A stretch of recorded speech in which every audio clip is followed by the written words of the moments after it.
E aí, como é que você está? Tudo bem? Como é que você tem passado? Estamos de volta aqui com essa equipe maravilhosa para poder falar sobre a penúltima lição desse trimestre. A lição que vai falar sobre Daniel 8, Daniel 9. Qual o título da nossa lição? Quem vai? Qual o título da lição? Qual o título da lição? Daniel. Deus está no controle. Pronto. Isso, Deus está no controle. Mas antes disso, vamos apresentar o pessoal que está aqui. Apesar que... Vamos lá. Meu nome é Daniel. Meu nome é Jurandir. Eu sou o Daniel também. Ixi, eu toda lição errada, gente. Toda lição errada. Eu tô entre Daniéis aqui. Entre Daniel, vamos falar do E o livro pai de do Daniel. E o pai do Daniel.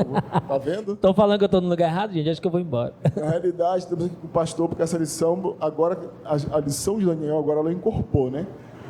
Ela até o capítulo 6, ele vem falando sobre a história. Aí, quando começa o capítulo 7, 8, 9, aí começam as visões de Daniel. 7, 8, 9 é uma oração, 10 é visão de novo, enfim. Daniel começa a pegar começa uma batida no livro de Daniel de coisas um pouco mais densas. Mas na realidade, quando a gente começa a ver as visões de Daniel que ele teve, principalmente essa visão do capítulo 8 que a gente vai estudar, ela é um reforço da visão do capítulo 9, não seria isso, pastor? Sim. Vamos lá. Na outra lição, se você acompanhou, se você não acompanhou, você vai prestar atenção agora de novo, tá? Vamos lá. Uma das coisas muito bacanas, a primeira coisa que você tem em mente é: nós somos historicistas. Nós entendemos que Deus está no controle e se revela ao longo da história. Ele está no controle da história e se revela ao longo da história. Exatamente. Certo? A partir dessa ótica que nós entendemos como interpretação profética, que a gente chama de escola de interpretação profética, a gente consegue olhar os eventos de Daniel como eventos que eram visão, foram dados como visão, mas também ele tinha seus momentos específicos ao longo da história, que para o personagem, o contexto imediato, o personagem da época, ele não conseguia visualizar muito bem isso. Mas, para nós que já estamos um pouquinho lá na frente, você olha para trás e consegue perceber as marcações certinhas acontecendo, certo? Isso aí. Daniel Posidônio, me diz aí, como é que foi essa visão de Daniel? Você lembra mais ou menos de como aconteceu? Quais animais que tinham? Bode, carneiro, um monte de chifre. Bode, carneiro, um monte de chifre. Começa com quem? Você lembra, Daniel? Começa com qual animal? Começa com, se eu não me engano, o carneiro, que tinha 2 chifres, um maior e um menor, certo? Certo. Certíssimo? E depois um bode, que tinha um chifre que quanto mais mal ele fazia, mais ele crescia. E aí, pastor? E tinha o chifre pequeno. As pontas pequenas e as pontas notáveis. E a ponta pequena depois encheu tudo, e aí foi mal. Ela fez coisas contra o Altíssimo, contra o altar, enfim. Ela bagunçou. Mudou os tempos e as leis. Mudou os tempos e as leis. Foi só a bagunça. Só bagunça. Só bagunça. Quem era o primeiro animal? Carneiro, né? Isso.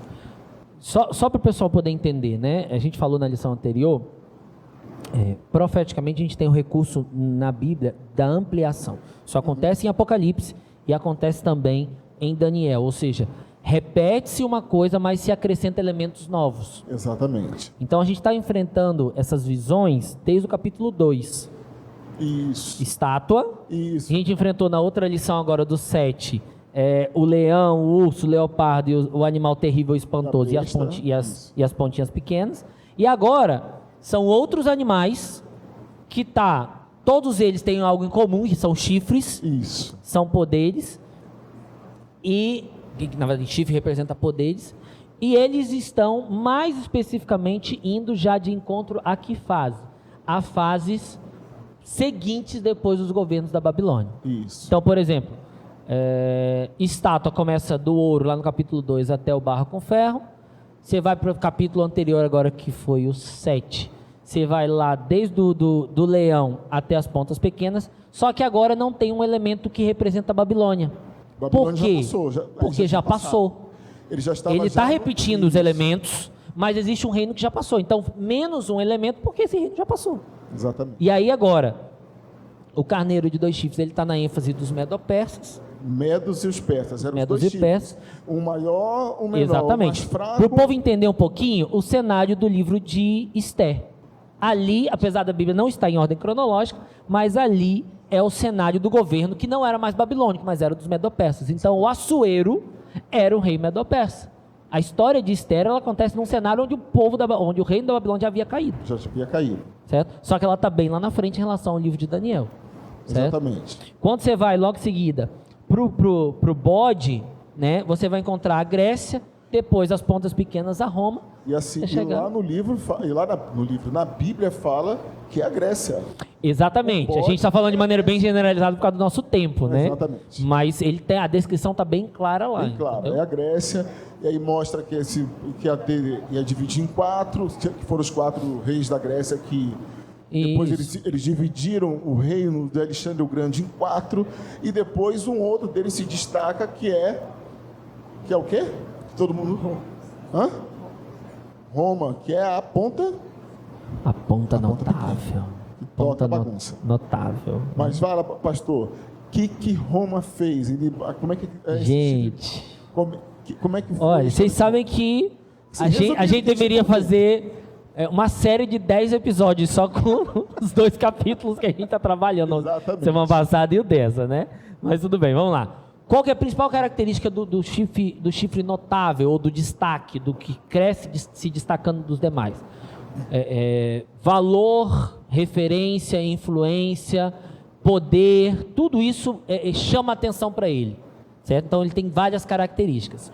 O que o texto dá de características ali do que foi provocado? Mudança. Mudar tempos e leis. Pegar aquilo que era sagrado, aquela dinâmica, né? Mudar um pouquinho de mentira com verdade para parecer tudo verdade. Foi basicamente isso que aconteceu.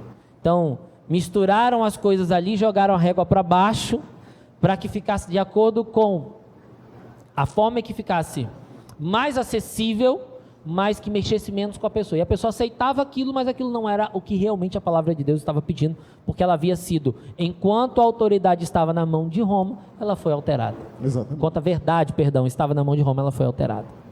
Virando a chave, capítulo 9, porque senão o senhor falou, vai dar uma vigília. Vamos virar a chave, capítulo 9. Capítulo 9, Daniel começa a dar uma agonia nele. Dá uma agonia em Daniel e ele começa a fazer uma oração. Por que ele ele estava orando? Pelo povo de Deus, pelos pecados do povo. Ele dava olha só o que aconteceu, eu entendi assim, pastor, que ele estava numa agonia porque ele viu tanta coisa sobre o fim do mundo, reinos iam vir, reinos iam ir, e eles estavam estavam ainda como escravos ainda. E aí ele faz uma oração pedindo perdão do pecado do povo, que ele se inclui no meio daquele pessoal pecador que tinha feito tanta coisa contra Deus. Ele pede pecado pelo povo, e aí Daniel 9,19, Daniel Grande, Daniel 9,19, lê aí pra gente, por favor. Sim. Ó Senhor, ouve, ó Senhor, perdoa, ó Senhor, atende-nos e age. Não te demores, por amor de ti mesmo, ó meu Deus, porque a tua cidade e o teu povo são chamados pelo teu nome. Por que ele estava fazendo essa oração? Amigo, ele sabia já o final da história. E é isso que é fascinante, porque ele tinha que lidar com tudo isso, saber que ele estava num ponto da história, mas enxergando tudo lá na frente. O que ele fizesse talvez não mudaria. A única coisa que ele consegue enxergar é: eu vou clamar ao Senhor. Vou clamar pelo meu povo, porque eu não sei como é que está. Como é que vai ser meu povo no meio desse tumulto todo? E até porque você imagina o que ele já viveu. Ele já viveu o período da degradação espiritual que nós já estamos falando lá desde Jeremias, no início da lição desse trimestre. Exatamente. Já pegou lá o cativeiro babilônico, eles iam em uma outra terra, tudo isso acontecendo, mudança de reino, ele vendo tudo isso, assim, e o que vai ser do povo que carrega, do povo e da terra que carregam o nome do Senhor? Exatamente. Ele só consegue olhar para um ponto: vou clamar para aquele que está no controle de todas as coisas. E aí o que Deus faz com ele? Deus responde a oração dele.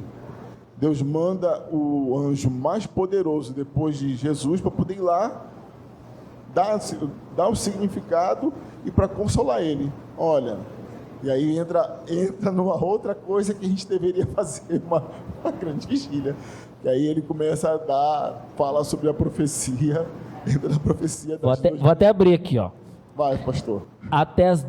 versículo 14 do capítulo 8, até as Capítulo 2.300 tardes e manhãs, manhãs. e o santuário será purificado. E aí ele... É uma maior profecia de tempo que você tem no Antigo Testamento. É a mais... Não é difícil, porque hoje a gente já tem a interpretação dos períodos de tempo, mas é a mais complexa de ser compreendida, mas no sentido que ela também é libertadora, de entender que o santuário que seria purificado, e aí entra vários contextos históricos, você tem Guilherme Miller, o movimento millerita e tal, vários elementos aí que agregam nesse assunto, mas você tem o início do que a gente entende hoje como juízo, porque o santuário a ser purificado não era a terra, mas era que Cristo estava assumindo uma nova função no santuário celestial, que era a referência de quando ele foi construído, certo? E aí agora ele passa a ser aquele que intercede, aquele que dirige o julgamento. O juízo de provas é o juízo investigativo de 1844. Então começa lá no decreto de Esdras, lá no livro de Esdras, para reconstruir Jerusalém, no último decreto. Se estende ali com a profecia também das 70 semanas dentro dela. Tem os eventos ali do Novo Testamento, nascimento, morte e ressurreição de Cristo, o apedrejamento de Estevão, e aí você estende até o último pedaço da história, que vai terminar em 1844, 22 de outubro de 1844, que a gente chama de grande desapontamento, o início do juízo de provas investigativo. Em 1 minuto o pastor falou sobre tudo que aconteceu na história. Não sei se deu para entender, mas é isso aí, entendeu? Vamos fechar então a nossa lição, que o tempo já está batendo aqui, com João 16:33, que é um versículo que fala para a gente do consolo assim, Daniel foi consolado naquele tempo por Gabriel, e ele sentiu o coração dele aliviado. E nós estamos agora também no meio já de eventos também difíceis agora no final do nosso mundo, eventos que às vezes nos causam angústia, mas João 16:33 há uma promessa naquele tempo para os discípulos daquele tempo, e é uma promessa para nós nos dias de hoje. Qual a promessa? Antes de você ler, só reflexão para a gente. Daniel estava assustado, estava preocupado, porque a mensagem era uma mensagem não só de revelação do futuro, mas também revelava o juízo.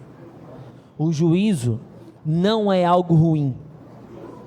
O juízo não é algo que nos deve remeter a medo, desde que... O juízo é libertação. Exatamente. O juízo é recompensa. Desde que eu tenha certeza de que aquilo que eu estou fazendo é aquilo que eu realmente deveria estar fazendo.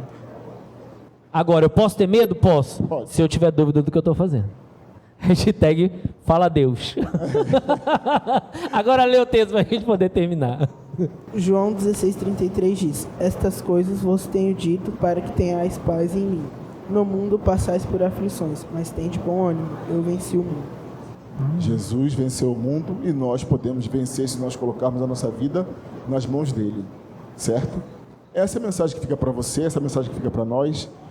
Você estude a sua lição, você pesquise um pouco mais, você consiga entender o que Deus tem planejado para você através das lições da Escola Sabatina, através da Bíblia, que vem nos consolando e nos vem dando força para a gente seguir em direção ao futuro, para a gente seguir em direção ao céu. Vamos orar. Daniel, pode orar para a gente? Posso sim. Querido Deus, muito obrigado por esse dia, muito obrigado por essa lição, por essa Bíblia que o Senhor nos deste, para que tenhamos paz no Senhor, para que conheçamos o que está por vir e para que tenhamos vida e a tenhamos em abundância. Eu peço por esse resto de tarde, pelos adolescentes que estão vendo essa lição, que eles sejam abençoados e passem essas bênçãos para os seus amigos. É isso que eu te peço, em nome de Jesus. Amém.